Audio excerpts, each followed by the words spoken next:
ओम श्री परमात्मे नमः। ओम श्री ओम श्री परमात्माय नमः। गोविंद बोलो हरि गोपाल बोलो, गोविंद बोलो हरि गोपाल बोलो, राधा रमन हरि गोविंद बोलो, राधा रमन हरि गोविंद बोलो, गोविंद बोलो हरि गोपाल बोलो, गोविंद बोलो हरि गोपाल बोलो, राधा रमन हरि गोविंद बोलो, राधा रमन हरि गोविंद बोलो,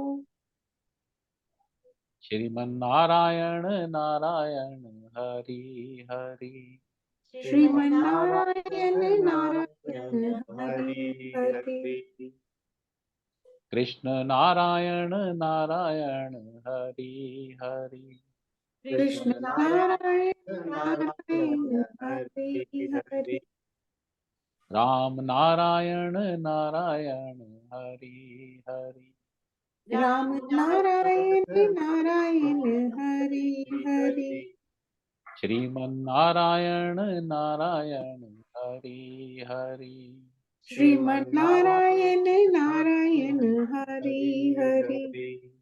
बोल बांके बिहारी लाल की जय। जय।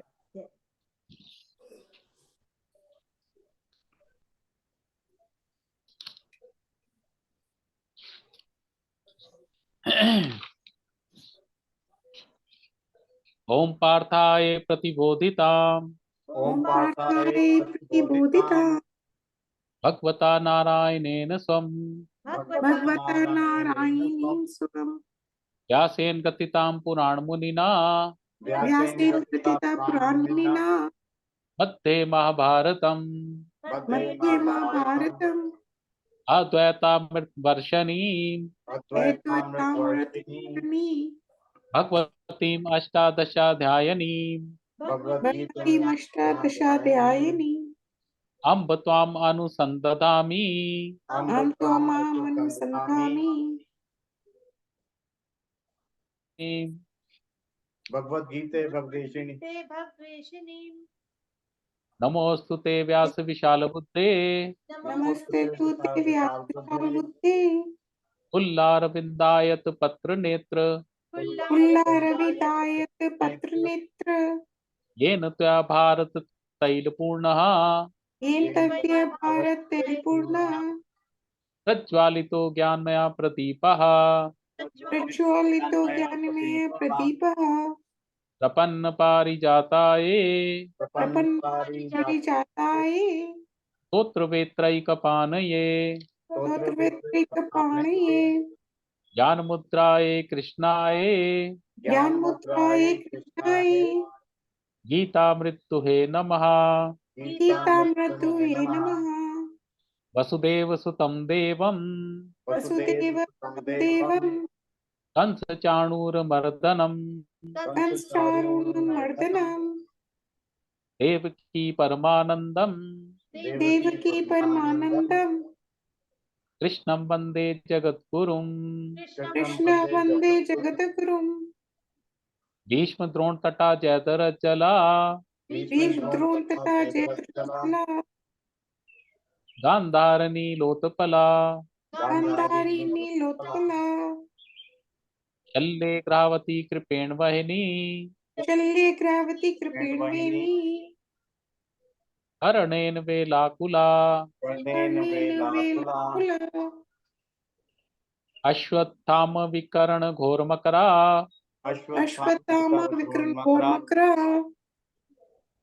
दुर्योधना वर्तिनी दुर्योधना वर्तनी सोतीर्णा खलु पाण्डवैरणनदी उत्तीर्ण पांडव वर्तन्ति कैवर्तकः केशवाः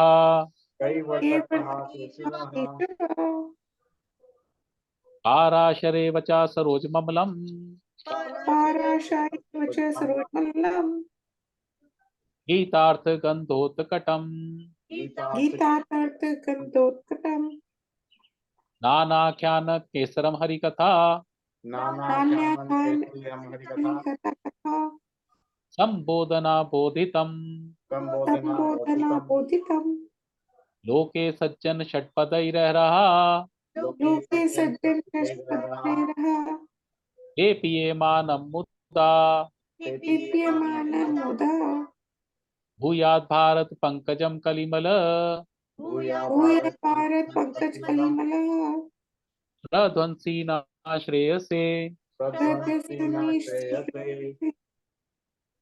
मुखम करोति वाचालम मुखं करोति वाचालं पंगुम लंघयते गिरिम अंगुलंघ्यते यत्कृपातम हम वंदे यत्कृपातमः वन्दे परमानंद माधवम परमानन्दं माधवम् शांताकारं भुजगशयनम शान्ताकारं भुजगशयनं पद्मनाभं सुरेशम पद्मनाभं सुरेशं विश्वाधारं गगनसदृशम विश्वद्वारं गगनसदृशं मेघवर्णं शुभांगम मेघवर्णं शुभांगं लक्ष्मीकांतं कमलनयनम लक्ष्मीकान्तं कमलनयनं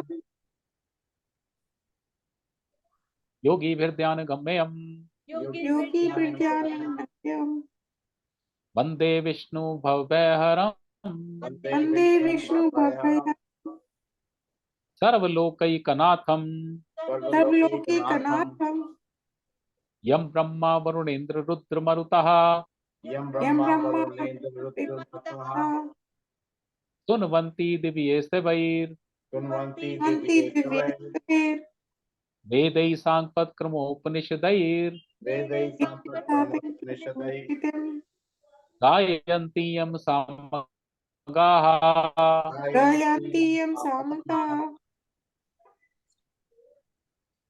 ध्यानावस्थित तद्गतेर्मनसा ध्यानावस्थितमनसा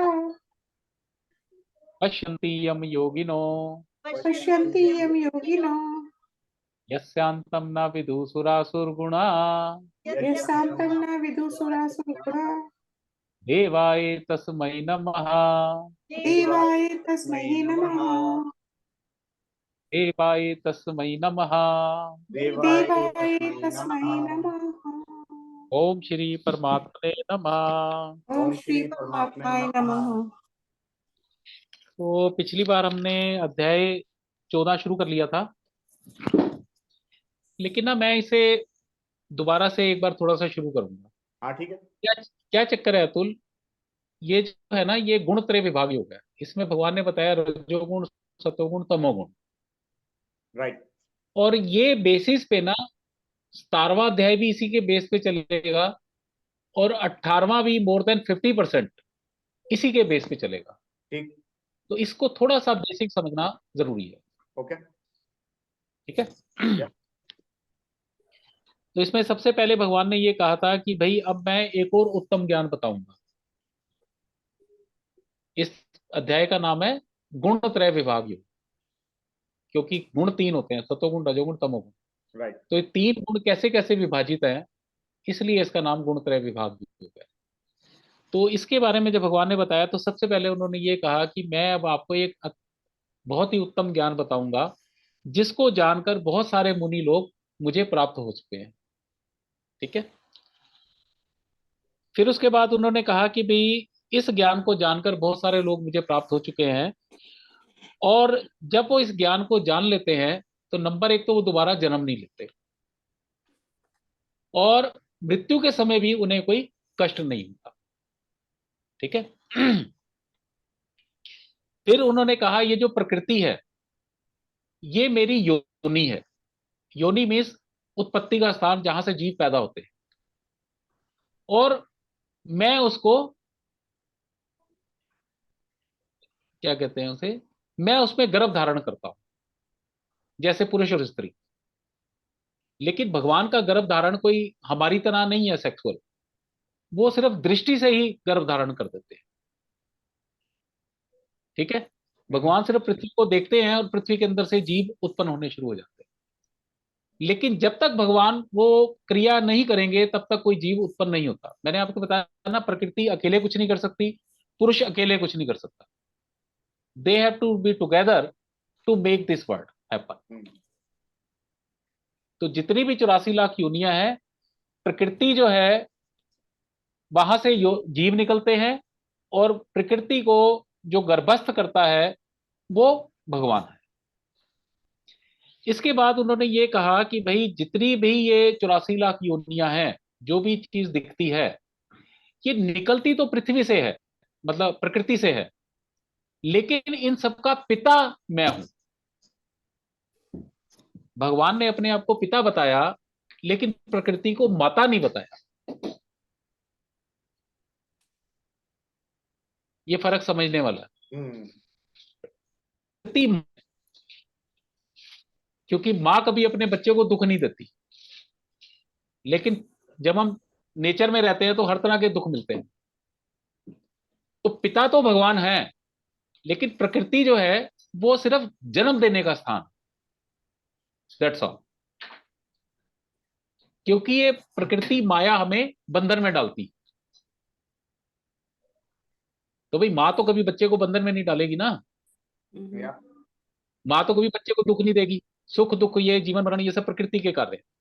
तो इसलिए भगवान ने बड़े ढंग से कहा यहाँ पे, उन्होंने कहा भी जितने भी जीव हैं वो पैदा तो प्रकृति से होते हैं, शरीर सारे प्रकृति से मिलते हैं,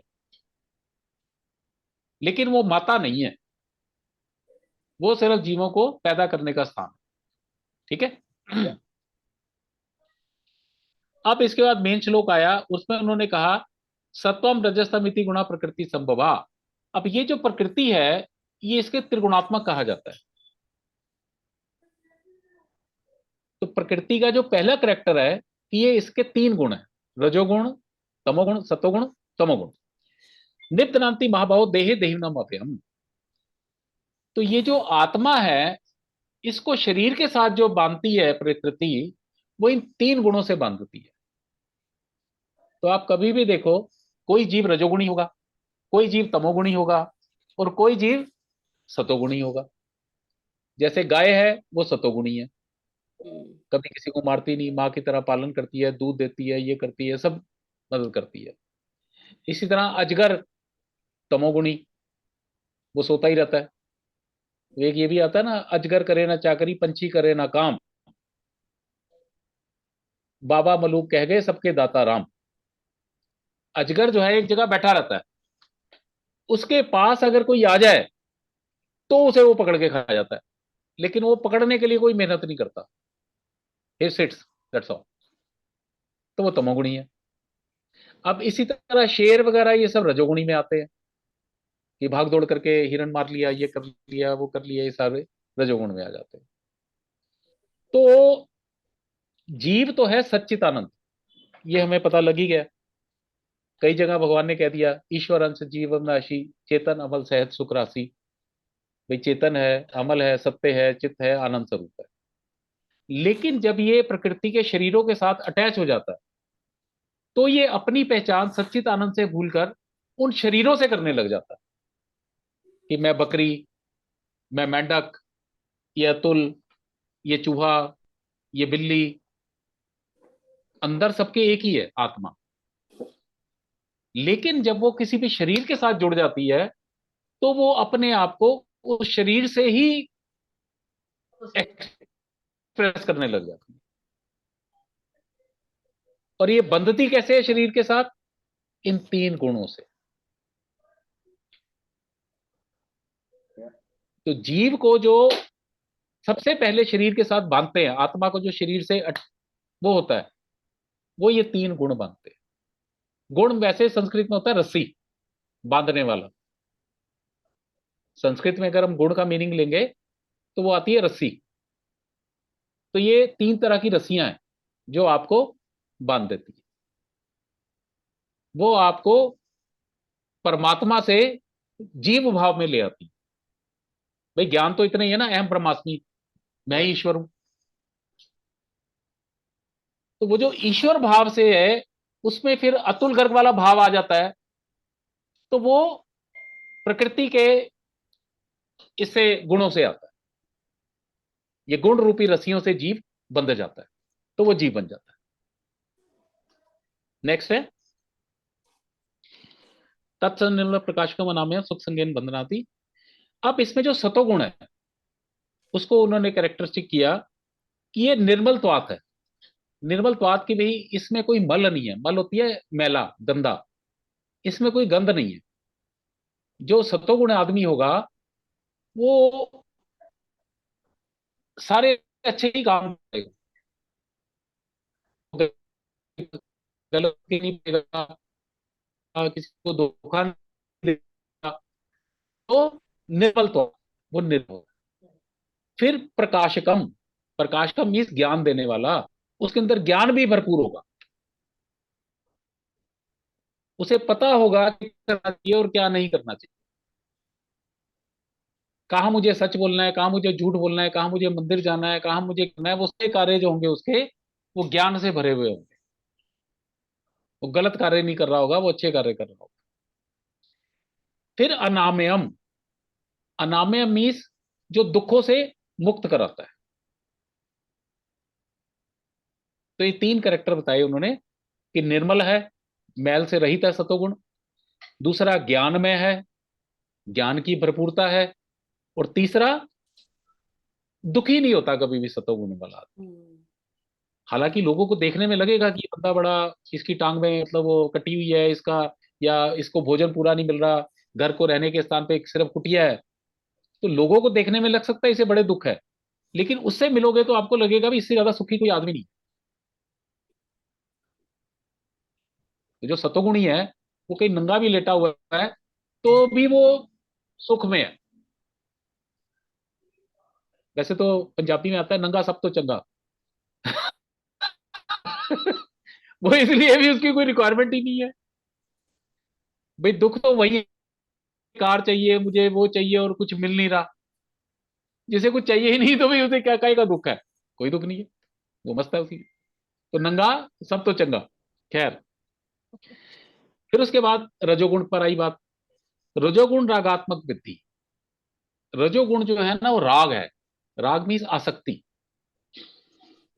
तृष्णा संग समुद्भव।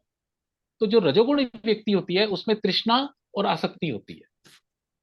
तृष्णा मीन्स कि जो चीज मेरे पास नहीं है उसको प्राप्त करने की इच्छा,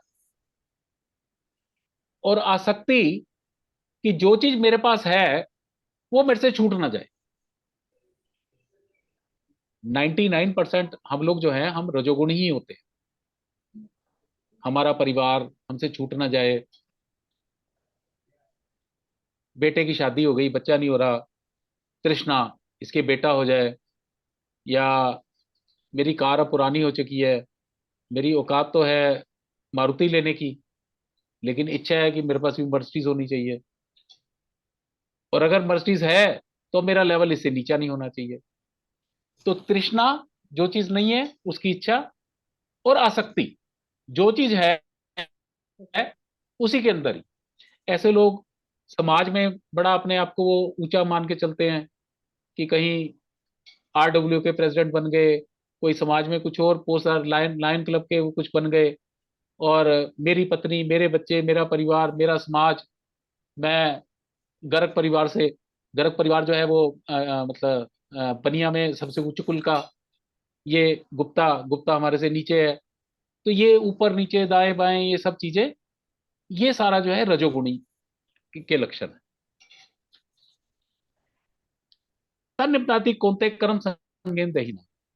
और ये जीव को सकाम कर्मों से बांधता है। जो रजोगुणी व्यक्ति होगा वो सकाम कर्मी होगा। सकाम मीन्स इच्छा वाले, मतलब कि मैं ये काम कर रहा हूं, भाई इस साल मेरा 10 करोड़ का वर्थ है, अब मैं अगले साल इतनी मेहनत करूंगा कि अपनी वर्थ 20 करोड़ बना लूंगा। आज मेरे पास 10 फैक्ट्री हैं, अगले साल मेरी 12 फैक्ट्रियां होनी चाहिए।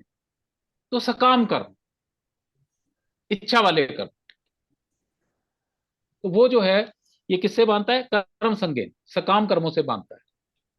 इंसान जो है वो कर्म करता है, लेकिन इच्छा को आगे रखता है, उसके बाद कार्य करता है।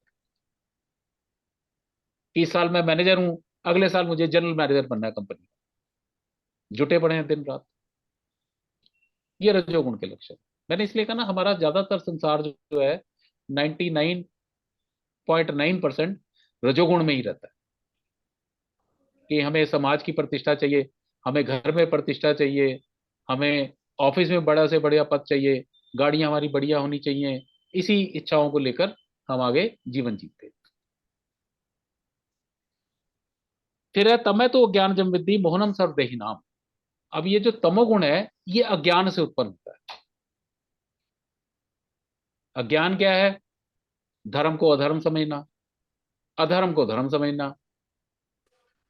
कोई एक बाबा जी शराब पी रहे हैं, उनके जाके पांव छू लेना और उन्हें ही सब कुछ मानना कि ये तो भगवान के बाद यही है। तो ये अज्ञान से उत्पन्न है, मतलब ज्ञान जीरो और टोटल भ्रम की स्थिति। अपने आप को ही बिल्कुल ठीक मानना, कोई आपको ठीक बात बताए भी तो उसे ना मानना, मैं भाग जाए से, तुम्हें क्या पता है, हमें ज्यादा पता है। तो वो तमोगुण का लक्षण है। फिर तमोगुण जो है ये कैसे बांधता है? जो तमोगुणी जीव होगा, निद्रा, आलस्य, प्रमाद, ये तीन उसके अंदर वो होंगे। सोएगा बहुत, आलसी, आज का काम कल, कल का परसों, परसों का नरसों। और प्रमाद, अगर वो कुछ काम कर भी रहा है तो वो लापरवाही से काम करेगा। लापरवाही इन द सेंस कि भी किसी को कहा जाए कि इस सड़क पे मत जाना, गड्ढे बहुत हैं, गिर सकता है तू, एक्सीडेंट हो सकता है, तो कहेगा नहीं मैं तो यहीं से जाऊंगा। प्रमाद। किसी को कहा जाए भी जंगल रास्ते से ना जाओ, इसमें शेर मिल सकता है, तो कहेगा नहीं जी मैं तो यहीं से जाऊंगा, देखूंगा शेर क्या कर लेगा मेरा। प्रमाद, लापरवाही। लापरवाही, निद्रा, आलस। तो सतोगुण क्या था?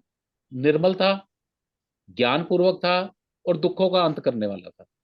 ये जीव को दो चीजों से बांधता है, सुख से और ज्ञान से।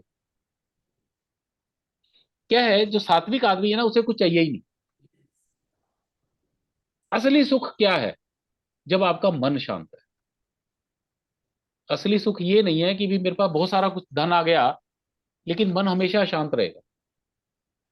गुरबानी में एक आता है, बड़े बड़े जो दिखे लोग, तिनको व्यापे चिंता रोग। ये जितने बड़े बड़े लोग दिखते हैं, सबसे ज्यादा चिंताएं इन्हीं में होती हैं। देखने में आपको लगेगा कि ये तो जी गाड़ियों में घूम रहा है, इतने बड़े बंगले हैं, इतने बड़े ये हैं, इतने बड़े वो हैं।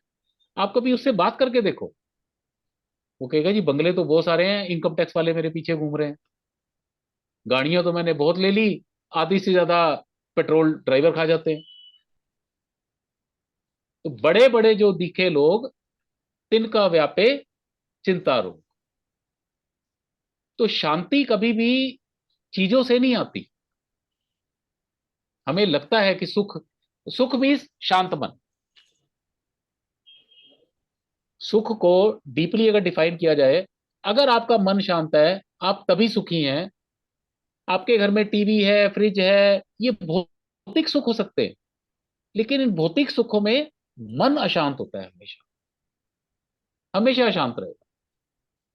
घर लिया बहुत बढ़िया, पता लगा जी एक बाथरूम लीक हो गया, सीलन आ गई, मन वहीं अशांत हो जाता है। तो सतोगुण में आदमी एक तो सुख से रहता है। किससे बंधा रहता है? सुख। सुख चाहिए तो मन को शांत करने के वो तरीके ढूंढता है। मन को शांत करके नहीं, मन को शांत करने के। और ज्ञान संगे, ज्ञान के साथ वो बंधा रहता है। मतलब उसे और ज्ञान चाहिए, और ज्ञान चाहिए, और ज्ञान चाहिए। लेकिन ये है कि सतोगुण में बंधना अच्छा है। सतोगुण में बंधा व्यक्ति एक तो मन की शांति के लिए दौड़ेगा, और दूसरा वो ज्ञान प्राप्त करके अपने आप को और ऊपर उठाने की कोशिश करेगा, एम ब्रह्मास्मि की स्थिति तक जाने की कोशिश करेगा। रजोगुणी व्यक्ति जो है, वो अपनी इच्छाएं पूरी करने में ही लगा रहेगा, सकाम कर्मों में फंसा रहेगा, सकाम कर्मों में फंसा रहेगा। मतलब उसे और घर बनाने हैं, अब बच्चे के लिए घर बनाना है, अब पोते के लिए घर बनाना है, अब नाती के लिए घर बनाना है, अब फैक्ट्रियां ज्यादा लगानी है, वो इसी में लगा रहेगा। रजोगुण। मैं, मेरा, मेरी प्रतिष्ठा। और तमोगुणी जो है उसे ना ज्ञान से मतलब है, ना कोई मतलब है, सो रहा है, आलसी है, आज का काम कल करेगा, और प्लस तीसरा लापरवाह। तो मोटे मोटे मैंने आपको बता दिए लक्षण इनके क्या हैं और ये जीव को कैसे बांधते हैं। सतोगुण बांध रहा है सुख और ज्ञान से, रजोगुण बांध रहा है सकाम कर्मों से, और तमोगुण बांध रहा है निद्रा, आलस्य, प्रमाद। ये एक बेसिक तीनों गुणों का हो गया।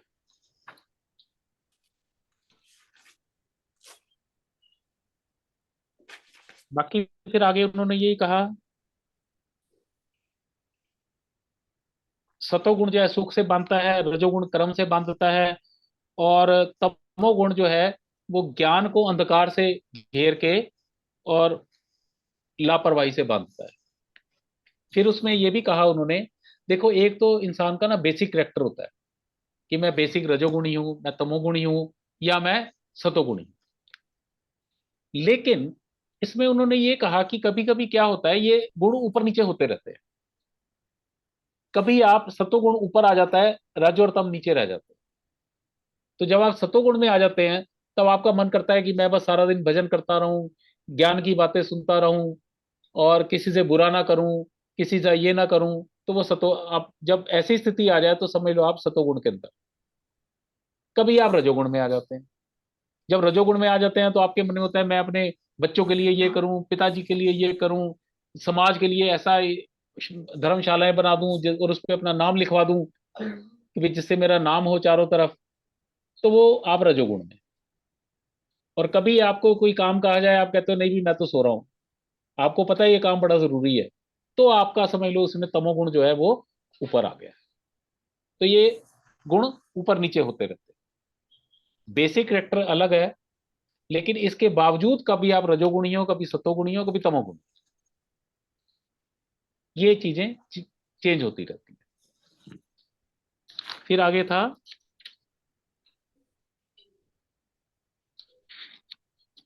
कि भाई ये कैसे पता लगे कि इस समय हम सत्वगुण के अंदर। तो स्वर्द्वारेषु देह में प्रकाश उपजाए थे।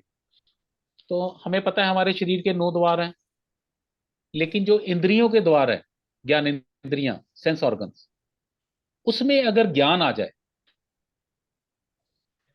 तो ये समझो कि भाई हम सत्वगुण में हैं। ज्ञान आ जाए इन द सेंस कि मेरी आंखें अब देखना चाहती हैं, लेकिन मेरी आंखें वृंदावन में कृष्ण को देखना चाहती हैं। इंद्रियों में ज्ञान आया कि हमने कृष्ण जी को देखने जाना। इसी तरह जीव में ज्ञान आया कि मैंने सिर्फ जब तक भगवान को प्रसाद का भोग नहीं लगेगा मैंने वो खाना नहीं खाना, पहले भगवान को भोग लगाना है उसके बाद मैंने खाना है। जब हर इंद्रिय में ऐसी कुछ स्थिति आ जाए तो आप समझो आप सतोगुण में स्थित हो। फिर उसके बाद उन्होंने कहा आपका लोभ बढ़ जाए, रजोगुण में अगर स्थित रहेंगे तो आपकी क्या क्या, आपको कैसे पता लगे आप रजोगुण में। लोभ, और चाहिए और चाहिए, ये भी चाहिए, अभी सोना मेरे पास 10 किलो है, 12 किलो होना चाहिए कम से कम। प्रवृत्ति। फिर क्या है, जब गलत इच्छाएं आती हैं तो आदमी अधर्म का मार्ग पकड़ लेता है। इच्छा बलवती हो जाती है तो आदमी झूठ बोल के भी या बेईमानी करके भी उस चीज को प्राप्त करना चाहता है।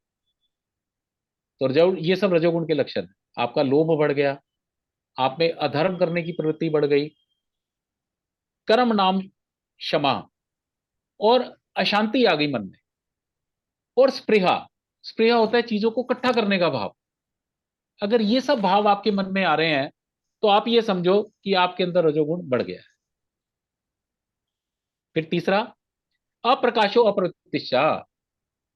अब आपकी इंद्रियों में अंधकार आ गया। भाई जब प्रकाश आता है, लाइट होती है, तो हम चीजों को अच्छे से देख सकते हैं। जब अंधकार आ जाता है तो हमें नहीं पता क्या आया, क्या क्या सामने है, क्या नहीं। और जब अंधकार आता है चोर तभी आपके घरों में घुसता है। तो जब इंद्रियों में अंधकार आ गया तो अब मेरे को गंदी गंदी पिक्चरें देखनी है, गंदा गंदा साहित्य पढ़ना है, खाने में मुझे मीट मुर्गा ये सब चाहिए। अब आपकी इंद्रियों में अंधकार आ गया, ज्ञान का प्रकाश खत्म हो गया, तो आप समझिए आप तमोगुण में आ गए। और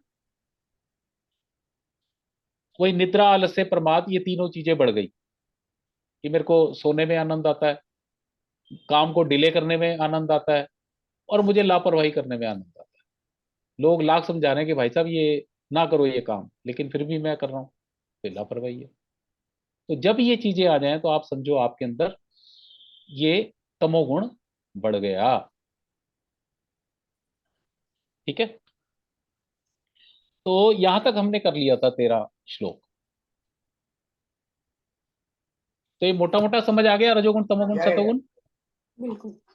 अब इसके बाद आगे एडजस्टमेंट हो अपने आप 14। आज आपका तमोगुण ऊपर है या सतोगुण ऊपर है, तो ये हमारे ऊपर है कि हम इसको बैलेंस करें।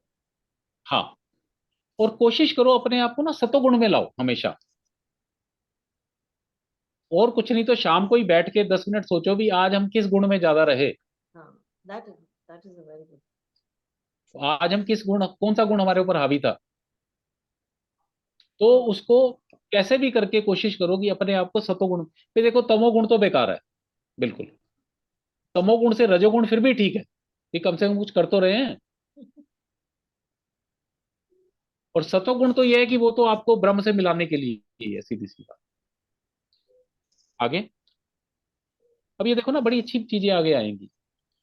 यदा सत्वे प्रवृत्ते यदा सत्त्वे प्रवृत्ते तु प्रलयम यान्ति देवव्रत तू तु प्रलयम प्रलयं याति देवव्रतः तदा उत्ताम विदाम लोकान ततो विदां लोकान् अम्लान प्रतिपद्यते।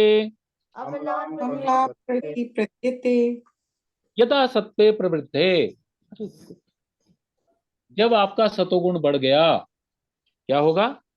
तू प्रलयम याति देहव्रता, ये जो शरीर है, ये जो इंसान है, प्रलयम, प्रलयम मीन्स मृत्यु को प्राप्त होता है। मृत्यु के समय अगर आपका सतोगुण बढ़ा हुआ है तो क्या होगा? तदा उत्तम विदाम लोकान, जो उत्तम लोक हैं, अम्लान प्रतिपद्यते, आप उत्तम लोकों को प्राप्त होते हो। भाई एक पृथ्वी लोक जो है ना, इसे मिडिल का लोक कहा जाता है। 7 लोग इससे नीचे हैं, 7 लोग इससे ऊपर है। ऊपर के लोग क्या है? सबसे पहले आता है जनलोक, फिर बहरलोक, फिर तपलोक, फिर सत्यलोक, और फिर उसके बाद बैकुंठ लोक। ऐसे ऊपर को जाते हैं। तो अगर आप सब, तपलोक को ब्रह्मलोक भी कहते हैं। और स्वर्ग तो स्वर्ग जब कौन सा आप हुआ? तो स्वर्ग लोक तपलोक, कौन सा? उसको ब्रह्मलोक भी कहते ब्रह्मलोक हैं। तपलोक को ब्रह्मलोक भी कहते हैं। और उससे ऊपर है बैकुंठ लोक। ऐसा एक ब्रह्मांड के अंदर ना सबसे ऊपर जो है वो ब्रह्मलोक है। तो ब्रह्मलोक तक जाके भी आदमी ऊपर नीचे आता जाता रहता है, ये हमने पढ़ा था कहीं। हाँ, आप ब्रह्म भुवना लोका पुनरावर्तिनो अर्जुन, स्वर्ग इज द ब्रह्मलोक सेम तक एज जाके भी ब्रह्मलोक। इंसान नीचे आ जाता है। हाँ, स्वर्ग इज ब्रह्मलोक। हाँ, तप इस ब्रह्म। जो स्वर्ग स्वर्ग हम लोग बोलते हैं, स्वर्ग कौन सा हुआ? सबसे पहले जनलोक, हाँ, जनलोक में महात्मा वगैरह जाते हैं। जनलोक का ये कहा जाता है कि तीनों लोक भी नष्ट हो जाएं, ये मतलब पृथ्वी, स्वर्ग तक भी अगर नष्ट हो जाए तब भी जनलोक नष्ट नहीं होता। फिर उसके बाद होता है महरलोक। महरलोक कहते हैं कि ये प्रलय भी जब आ जाती है, जो ब्रह्मा जी का दिन जब खत्म हो जाता है तब भी वो खत्म नहीं होता। फिर उसके बाद आता है जनलोक, ब्रह्मलोक, अ, सत्यलोक। सत्यलोक वहां है जहाँ चारों सनत कुमार रहते हैं। जो ब्रह्मा जी के मैंने बताया था ना, 4 बच्चे से हमेशा वो 7-8 वर्ष की आयु के नंगे ही रहते हैं, कोई कपड़ा हाँ, पहनते और केवल ज्ञान की बातें करते हैं।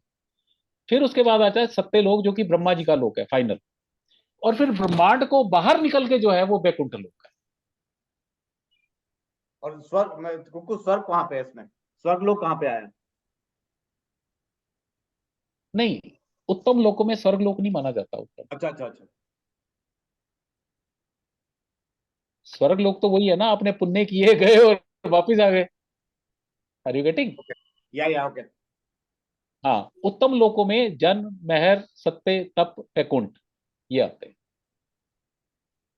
अब ऐसे तो पितृलोक भी है, लेकिन उत्तम गति नहीं है ये।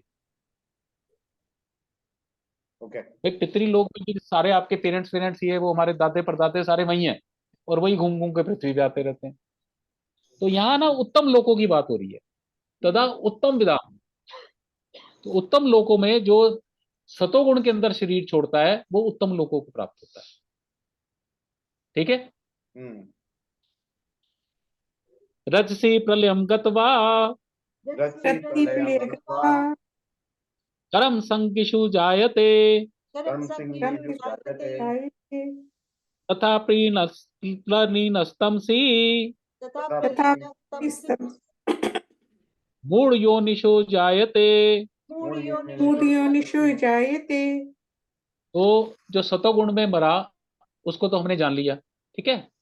अब रजसी प्रलयम गत्वा, जो रजोगुण के अंदर है, प्रलयम मीन्स मृत्यु के, गत्वा, गत्वा मैंने जाकर, जब वो मृत्यु को प्राप्त होता है, कर्म संगिषु जायते, वो बार से फिर दोबारा से जहां पे कर्म होते हैं सकाम, क्योंकि सकाम कर्म ही है ना उसका उसका उद्देश्य ही एक ही होता है कि काम करना है फल लेना है, काम करना है फल लेना है, काम करना है फल लेना है। तो दोबारा वो कर्म योनि में ही आता है, और कर्म योनि एक ही है, मनुष्य योनि।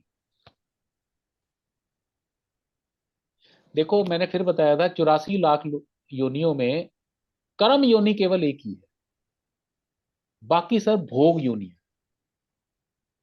मैंने किसी से बड़ा द्वेष किया तो मुझे उसके फल स्वरूप सर्प की योनि मिलेगी, लेकिन सर्प योनि में मेरा कोई कर्म नहीं बनता, ना अच्छा ना बुरा। वो तो जो मैंने मनुष्य योनि में किसी से ईर्ष्या की, ये उसका फल भोग रहा हूं मैं। कभी पेड़ बन रहा हूं, कभी बंदर बन रहा हूं, कभी पशु बन रहा हूं, कभी पक्षी बन रहा हूं, कभी कीट पतंगा बन रहा हूं, और फिर जब कीट पतंगा बन रहा हूं तो फिर दोबारा बढ़ते बढ़ते बढ़ते मुझे मनुष्य योनि में आना पड़ता है।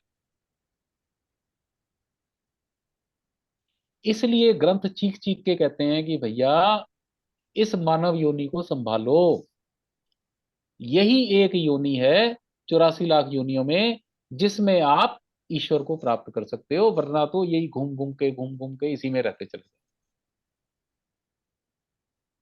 तो अब ये भी क्वेश्चन आया भी रजोगुणी ही दोबारा क्यों जन्म लेता है पृथ्वी पर? वो इसलिए जन्म लेता है क्योंकि रजोगुणी व्यक्ति ना पूजा पाठ भी करता है, यज्ञ भी करता है, हवन भी करता है, लेकिन वो हवन किस लिए करता है? स्वर्ग जाने के लिए। पूजा पाठ किस लिए करता है? कि भाई लोग मेरे को जाने की भी मैं बड़ा दानी हूं, दान भी देता है वो, मैं बड़ा दान करता हूं, मैं बड़ा ये करता हूं, लेकिन सत्कर्म तो है ही है ना। या बस केवल ये है कि उसमें उसकी इच्छा इन्वॉल्व है कि लोग मुझे दानी समझे, लोग मुझे ये समझे। तो वो कर्म में इतना आसक्त रहता है कि वो वापिस कर्म योनि में ही आता है। अगर आपको याद हो 7वें अध्याय में हमने पढ़ा था, यम यम वापी स्वन भावन तस्ती अंते कलेवरम, जिस जिस भाव को सोचते हुए आप शरीर छोड़ते हो, तम तम एव कौंती सदा तद्भावापिता, आप उसी उसी भाव को प्राप्त होते हैं। और उसमें भगवान ने ये कहा था इसलिए, और आखिर में भाव कौन सा आएगा? जो आपने पूरी उम्र जिया। अगर मैंने पूरी उम्र किसी से ईर्ष्या की है तो भैया मृत्यु के समय में भगवान याद नहीं आएंगे, वही मेरे सामने इतना बड़ा मेरा दुश्मन बन के खड़ा हो जाएगा, और अगला जन्म कहीं ना कहीं मेरा उसके यहां ही होने वाला है। और फिर भगवान ने यह भी कहा, यान्ति देवव्रता देवान, जो देवताओं को पूछते हैं वो देवताओं को प्राप्त होते हैं। पितृन यान्ति पितृव्रता, जो पितरों को बड़ा मान सम्मान देते हैं वो पितरलोक में जाते हैं। भूतान यान्ति भूतेज्या, जो भूत प्रेतों की पूजा पाठ करते हैं वो भूत प्रेतों को ही प्राप्त होते हैं। यान्ति मत यजनोति माम, और जो मेरी पूजा करता है वो मुझे ही प्राप्त होता है। तो अंत समय का भाव बड़ा इंपॉर्टेंट है। ये कहा जाता है अंत समय, कुर्बानी में भी आता है, अंत समय जो मति सो गति, मृत्यु के समय जो भाव आएगा अगले जन्म में वही आपका भाव पूरा होने वाला है। तो इसमें इन्होंने कहा रजसी प्रलम गत्वा, जो रजोगुण में स्थित होकर शरीर छोड़ता है, कर्म संगीषु जायते, तो ये जो कर्म योनि हमारी मनुष्य योनि है, वो बार बार मनुष्य बनते हैं, वो बार बार मनुष्य बनते हैं। लेकिन इसमें एक क्रक्स क्या है कि मनुष्य बन के अगर आपको संग गलत मिला तो आप उससे नीचे भी गिर सकते हैं, और अगर नीचे गिरे फिर पता नहीं कितनी योनियां लेके दोबारा मनुष्य योनि में आना पड़ेगा। इसलिए कहा जाता है कि इस मनुष्य जीवन को संभालो। हर जगह, हर ग्रंथ, कोई भी ग्रंथ पकड़ लो, गुरबानी में आता है वो, गोविंद मिलन की है तेरी वरिया, अवर काम तेरे किते ना काज, बिल साध संगत भज केवल नाम। ये मानव जीवन मिला है, इसके अलावा तेरी गति भगवान से मिलने की कोई वो नहीं है योगी। तो इसलिए भैया साधु संगत पकड़ और भज केवल नाम, नाम का भजन कर।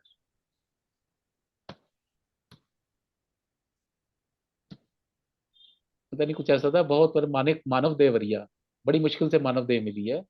गोविंद मिलन की है तेरी वरिया, और इसी में तू गोविंद को प्राप्त कर सकता है। अवर काम तेरे किते ना काम, और जो भी तू कर रहा है वो कोई कुछ काम नहीं आने वाला।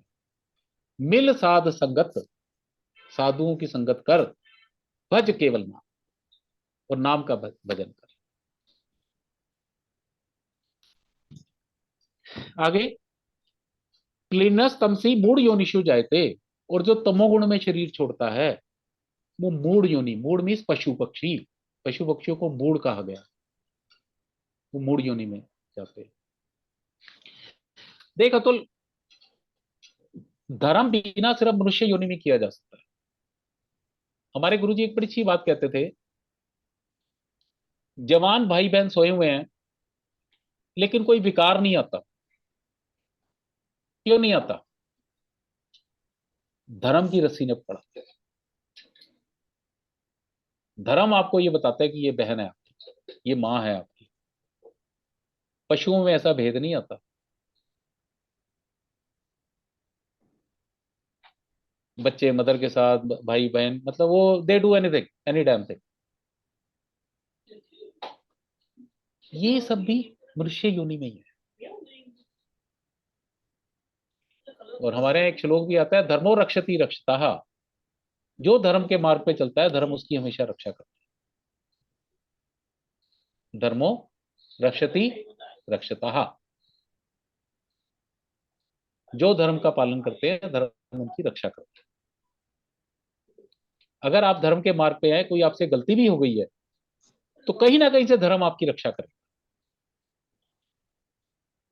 वो आपको बचाएगा। ठीक है, नेक्स्ट। कर्मण सुकृत से आहु, सात्विकम निर्मलम फलम, फलम रजसस्तु फलम दुखम, फलम दुःखम, अज्ञानम तम फलम। अज्ञानम तम सह फलम। कर्मण सुकृत से आहु, जो आप पुण्य कर्म करते हैं उन्हें सात्विक सतोगुणी कर्म कहा गया। जो हम अच्छे कर्म करते हैं, जो शास्त्र के अनुकूल कर्म करते हैं, जो नियत कर्म करते हैं, उन्हें सात्विक कर्म कहा जाता है। और उनका फल क्या है? निर्मल हो जाना, मन से किसी के प्रति द्वेष निकल जाना। अब आपको किसी पे गुस्सा नहीं आता, अब आपको किसी की गलती गलती नहीं लगती। अब आपको कोई गलती लगती है तो अपनी ही गलती दिखती है। तो जब आप पुण्य कर्म करते हैं तो आपकी बुद्धि से ये जो ईर्ष्या, द्वेष, ये इस तरह की हर ये चीजें, ये सब धीरे धीरे बहनी शुरू हो जाती है। रामचरितमानस में भी ये कहा उन्होंने, राम भगवान ने, निर्मल मनगन सो मोहि पावा। जिसका मन निर्मल है, जिसके मन में कोई मैल नहीं है, जिसके मन में किसी के प्रति कोई द्वेष नहीं है, कोई राग नहीं है, कोई आसक्ति नहीं है, कोई ईर्ष्या नहीं है, केवल वो ही मुझे पा सकता है।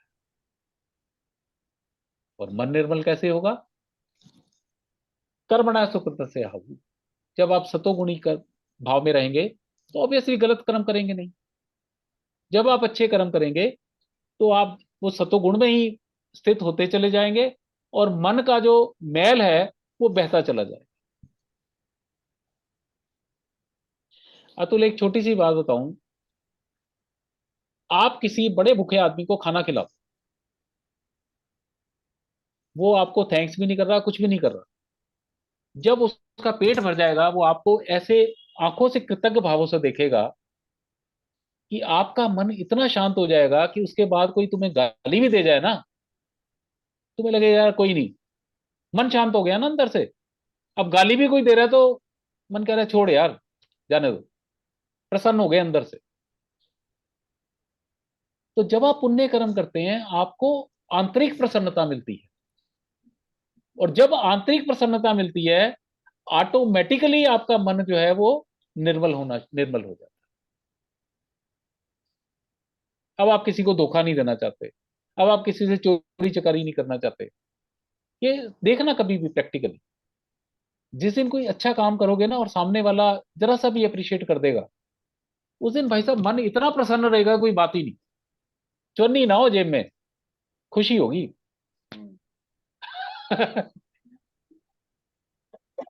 जब हम सतोगुणी कार्य करते हैं तो हमारा मन निर्मल हो जाता है, और मन का ही सारा खेल है। मन है मनुष्य नाम कारणम बंध मोक्ष। गुरबाणी भी ये कहती है कि जिस दिन आपका मन कंट्रोल में आ गया तो भगवान तो अंग संग है आपके, ईश्वर तो अंग संग है आपके साथ ही है, लेकिन मन का ही खेल है सारा। मन है मनुष्य नाम कारणम बंध मोक्ष हो। मन से ही आप बंधन में है, मन से ही आप मुक्त है।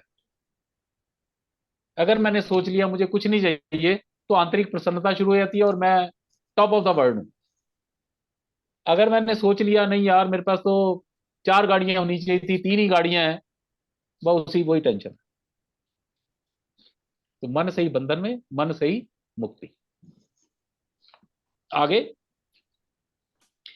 सत्वात् संजायते ज्ञानम, तत्वात् संज्ञायते ज्ञानम, रजसो लोभ एव च, रजो लोभ एव च, प्रमाद मोहो तमसो भवतो, प्रमाद मोहो तमसो भवतो, अज्ञानमेव च। अज्ञानम एव च।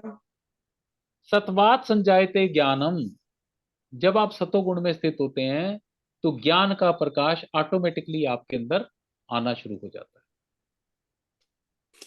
किसी से कोई ज्ञान प्राप्त करने की जरूरत नहीं। ज्ञान इज समथिंग, ज्ञान is called wisdom which comes with in. हम जो भी शास्त्र पढ़ते हैं, ये सब पढ़ते हैं, ये ज्ञान नहीं है, ये नॉलेज है। लेकिन करते करते करते करते एक दिन आपको लगेगा अंदर से ही आपको सारी चीजें प्रकट होती चली जा रही। दैट इज व्हाट द ज्ञान इज। सत्वात् संजायते ज्ञानम, सतोगुण जो है आपके ज्ञान में वृद्धि करता है, अज्ञान को दूर करता है। रजसो लोभ एव चा, लेकिन रजोगुणी जो है वो आपके अंदर लोभ पैदा करता है, और चाहिए और चाहिए और चाहिए। 4 घर हैं, 10 और चाहिए, 6 फैक्ट्री हैं और चाहिए, 100 करोड़ का टर्नओवर है, 500 करोड़ का होना चाहिए। रजसो लोभ, रजोगुण आपका लोभ बढ़ाता है। सतोगुण से ज्ञान बढ़ा, रजोगुण से लोभ बढ़ा। प्रमाद मोहो तमसो भवतो ज्ञान में विचा, और जब आप तमोगुण के अंदर स्थित होते हो तो प्रमाद लापरवाही, मोह आसक्ति, और अज्ञान, अब ज्ञान का कोई खाता नहीं, टोटल अज्ञान वाली बात। तो तमोगुणी के अंदर और अज्ञान बढ़ेगा, ये तीनों का फर्क है। वैसे इसको भी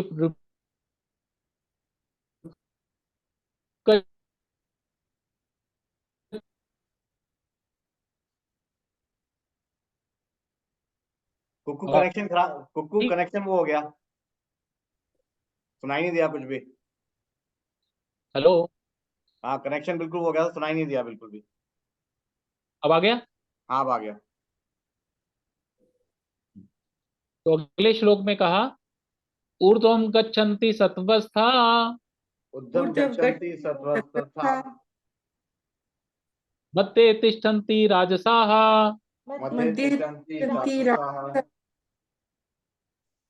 जघन्ये गुणवृत्तिस्था जगन्गुणे वृत्तिस्था अधो गच्छन्ति तामसाः। अधो गच्छन्ति तामसाः। ये भी पिछले श्लोक का एक तरह से रिपीटिशन ही है। ऊर्ध्वम गच्छन्ति सत्वस्था, जो सतोगुण में स्थित है वो उच्च के लोगों को जाते हैं। मध्य तिष्ठन्ति राजसा, जो रजे गुण है वो मध्य भी पृथ्वी लोक पे बार बार जन्म लेते हैं। जगन्य गुण वृत्तिस्था अधो गच्छन्ति तामसा, जो तामसी लोग हैं वो पशु योनि और मूढ़ योनि में जाते हैं। तो लगभग उसी की रेपिटेशन है जो पहले वाला एक श्लोक था। अब आगे नेक्स्ट श्लोक इंपॉर्टेंट है। ना अन्यम गुणे भय कर्तारम नान्यं गुणे भये कर्तारं यदा दृष्टानुपश्यति यदा दृष्टानुपश्यति पश्यति गुणे भयेश परम वेति गुणेभ्यश्च परं वेति मद्भावं सोऽधिगच्छति। मद्भावं सोऽधिगच्छति। गच्छति। तो इसमें भगवान ने इस एक तरह से अध्याय का क्रक्स, मैं कहता हूँ ना, सेंट्रल आइडिया ये बताया, ना अन्यम गुणे भय कर्तारम यथा दृष्टानुपश्यति। जब जीव इन गुणों के अलावा किसी दूसरे को करता नहीं देखता, वो ये देखता है कि गुण ही ये सब कार्य कर रहे हैं। रजोगुण कर रहा है भाई, रजोगुण तमोगुण सतोगुण ये प्रकृति के पार्ट हैं, ये जीव के पार्ट नहीं है। जीव तो सत्यचित आनंद है। तो जब उसे ये समझ आ जाता है कि जितने भी कार्य हो रहे हैं संसार के, ये गुणों के द्वारा किए जाते हैं। देखो गुण दिखते नहीं है, नहीं दिखते ना, कि हम ये तो नहीं कह सकते ना रजोगुण ऐसा है, मतलब इस शेप का है, या कोई दिख तो नहीं रहा ना, उसमें अंदाजा ही लगा रहे हैं। बिल्कुल। तो वो नहीं दिखते, तो जीव सोचता है कि ये कार्य मैं कर रहा हूं।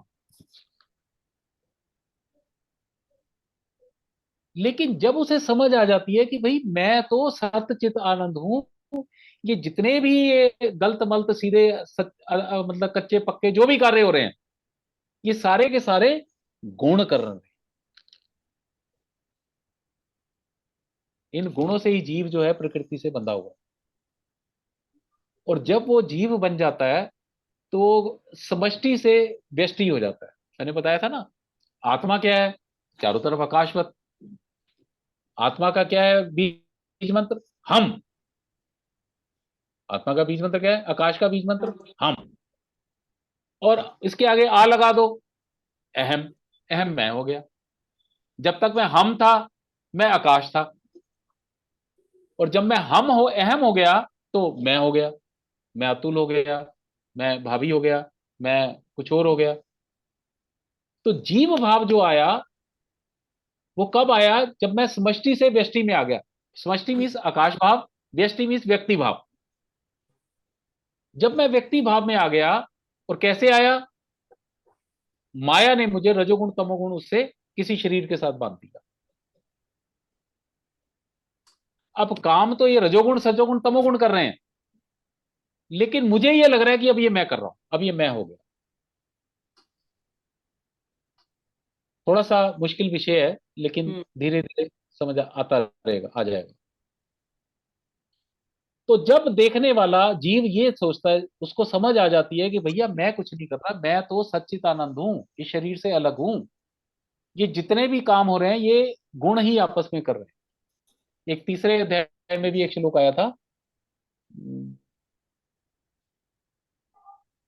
प्रकृति क्रियमाणानि गुणी कर्माणि सर्वशा। ये जितने भी कार्य हैं ये सब प्रकृति करा रही है, कर्म जितने हैं। अहंकार विमूढ़ आत्मा करता है मिति मनते। जो मूर्ख आदमी है वो ये सोचता है कि मैं कर रहा हूं।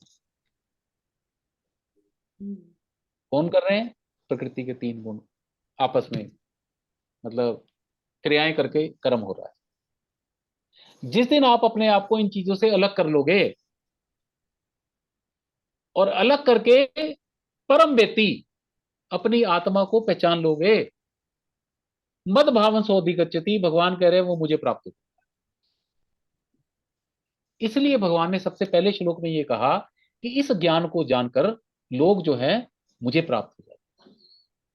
जिस दिन अपने आप को आप इन गुणों से अलग समझ लोगे, उसी दिन अहम ब्रह्मास्मि वाली स्थिति आ जाएगी। I think it makes clear. या अभी लास्ट श्लोक ले लेते हैं, बाकी फिर अगले उसमें ले लेंगे। ठीक है। गुणान एतान अतीते गुणातीत्य त्रीन देहि दे समुद्विवान समुद्भवान् जन्म मृत्यु जरा दुःखैर जन्म मृत्यु जरा दुःखे विमुक्तो अमृतम अश्नुते। विमुक्तो मृत्यं अश्नुते। गुणान एतान अतीते, इन 3 गुणों से जो पार हो गया, अतीत मैंने पार हो गया।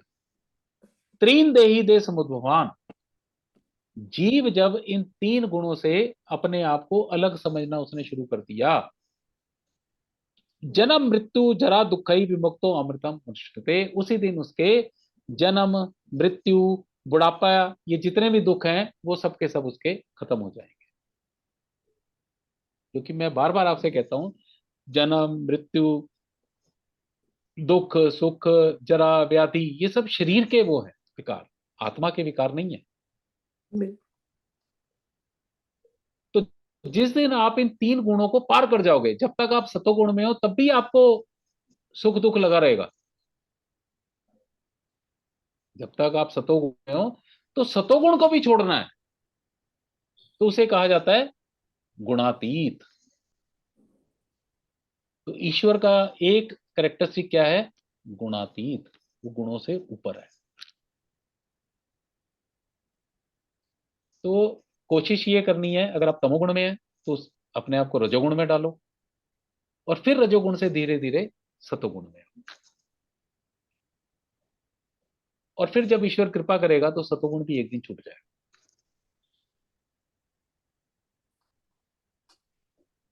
और जब आपका ये रजोगुण तजोगुण समोगुण छूट जाएगा, जन्म मृत्यु जरा व्याधि ये सारे जितने भी दुख है ये सब आपके खत्म हो जाएंगे। खत्म हो जाएंगे।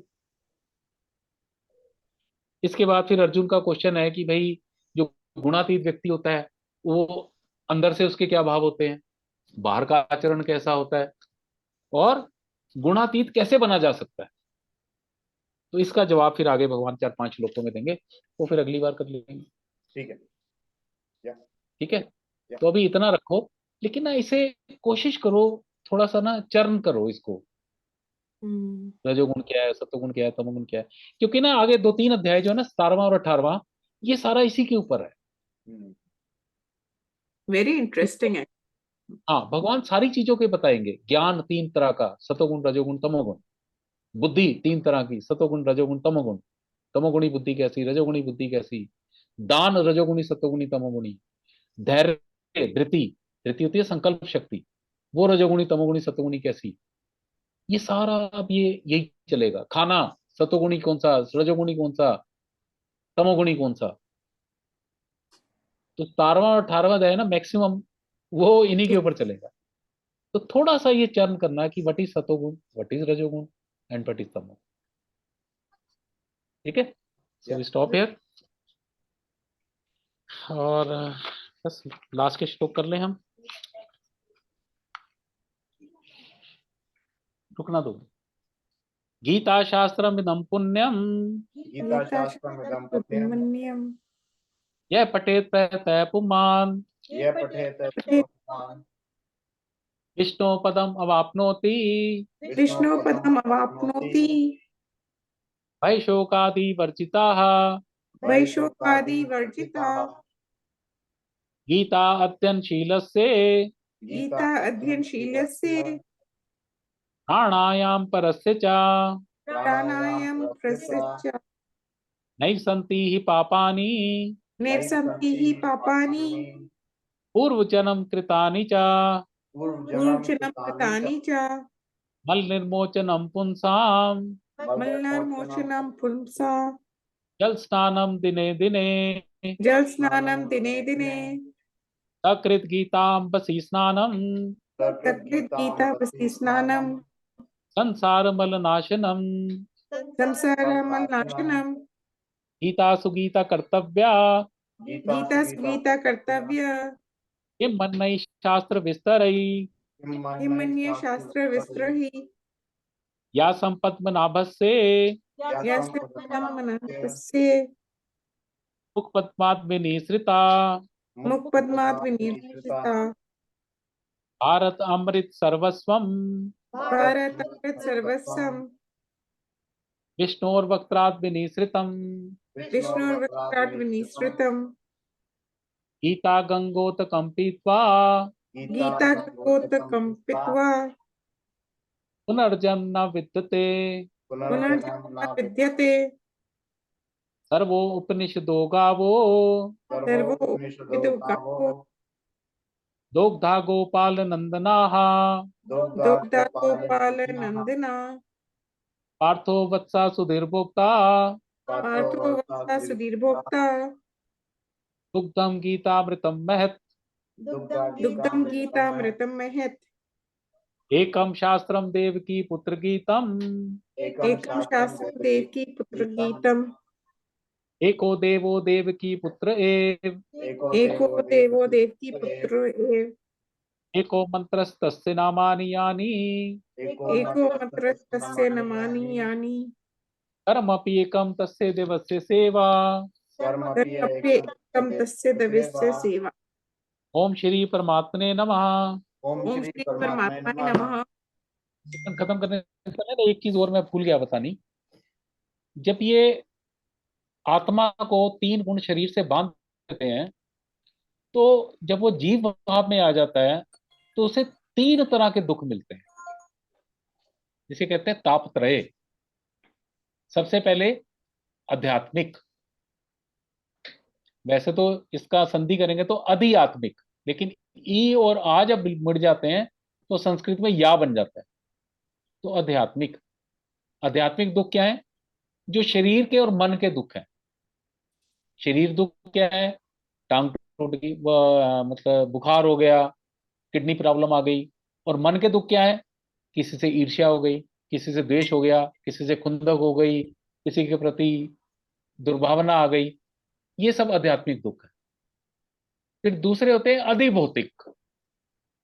अधिभौतिक दुख होते हैं जो हमें अन्य लोगों से मिलते हैं, कि मच्छर ने काट लिया, कुत्ते ने काट लिया, या किसी पड़ोसी ने हमारे पे कुछ वो घर जला दिया, कुछ भी कर लिया।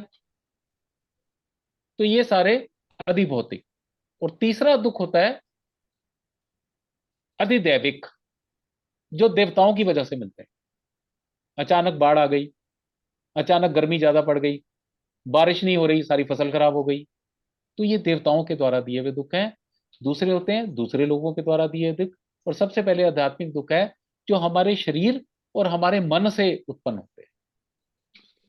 तो जब ये जीव भाव में आ जाता है, आत्मा जो है वो जीवात्मा बन जाती है और गुणों से बंध जाती है, तो ये जो गुण है उसे 3 तरह से दुख प्रदान करते हैं: आध्यात्मिक, अधिभौतिक, अधिदैविक। ठीक है? या अच्छा चल मैं मिला दूं, आज सोना और पुखराज आए हुए हैं। ओ वेरी गुड। आ जाओ। Very good. हम यार।